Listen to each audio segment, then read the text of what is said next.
Don't forget to subscribe and leave a comment on this video saying I subscribed. Let's get into it.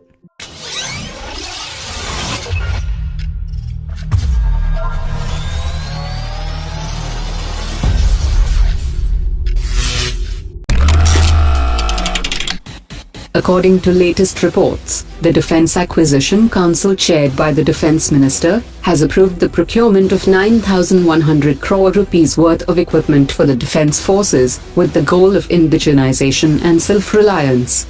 The approvals were accorded for 2 regiments of Akash systems from Bharat Dynamics Limited. The Defense Acquisition Council has also approved the progressing of design and development of the underwater breathing apparatus for T-90 tanks. The Akash system to be procured is an upgraded version of the previously inducted system and will include Seeker technology, which possesses 360-degree coverage and will be of compact configuration. The Defense Acquisition Council also accorded approval for the design and development of the test equipment for guided systems of the T-90 tank, and the equipment that is being developed by the Defense Research and Development Organization will give an indigenous solution to the test equipment that is used for checking the guided system of the T-90. The equipment, which was earlier procured from foreign original equipment manufacturers, has been developed indigenously and is in pursuit of the government's Make in India initiative. The senior Congress leader A.K. Antony has said that the Defense Minister is suppressing facts on the Rafale deal and has asked why the government was not setting up a joint parliamentary committee to probe the matter. The former Defense Minister also questioned the Modi government that if the fighter jet purchased by them was cheaper, then why didn't the Modi government buy 126 aircraft instead of the 36 aircraft from the French manufacturer? Responding to the questions of the Congress party, the Defense Minister has said that the Modi government has bought the Rafale fighter jets 9% cheaper than what the Congress government had agreed upon. She also said that the Congress government could have done anything to strengthen the offer of Hindustan Aeronautics to make sure that the offer were appealing enough for Dassault Aviation to conclude the agreement.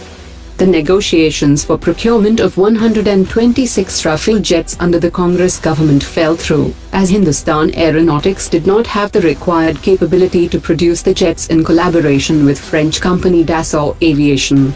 The Modi government bought the 36 Rafale aircraft with Indian-specific requirements, along with Meteor systems, training support, service and spares package, to raise the operational efficiency of the Indian Air Force. According to media reports, the Pakistani military is desperately scouting for a new tank, and after evaluating the Chinese and Ukrainian options in the last few years, they seem to have locked onto Russian T-90, which according to their military planners fits the bill in different parameters, and also meets their objective of trying to make Russia one of the defense suppliers of Pakistan. T-90 tanks are locally produced in India, and with orders over 1,500 tanks coming from India, Russia doesn't even want to hold discussions about the T-90 with Pakistan, in order to keep the flow of the Indian order intact. Even though Russia continues to decline to sell the T-90 to Pakistan, but it has not stopped the Pakistani government officials from bringing up the T-90 purchase. Pakistani army in the last few years has evaluated the Chinese VT-4 tank, and also carried out extensive trials of Alt-A tank of Turkey. Pakistan even went back to its older defense equipment supplier and conducted another round of extensive trials of Ukrainian T-84 tank, which is basically an upgraded version of the T-80, but was not convinced with its performance. The U.S. Secretary of State Mike Pompeo visited Pakistan this month, and this was the first high-level visit by U.S. officials to the country after the new government in Pakistan assumed office.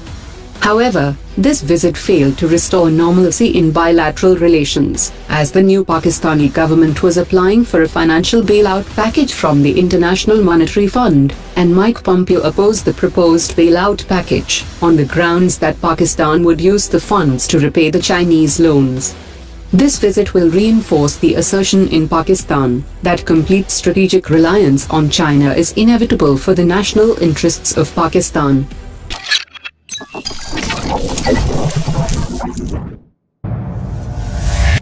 Omar dropped budget.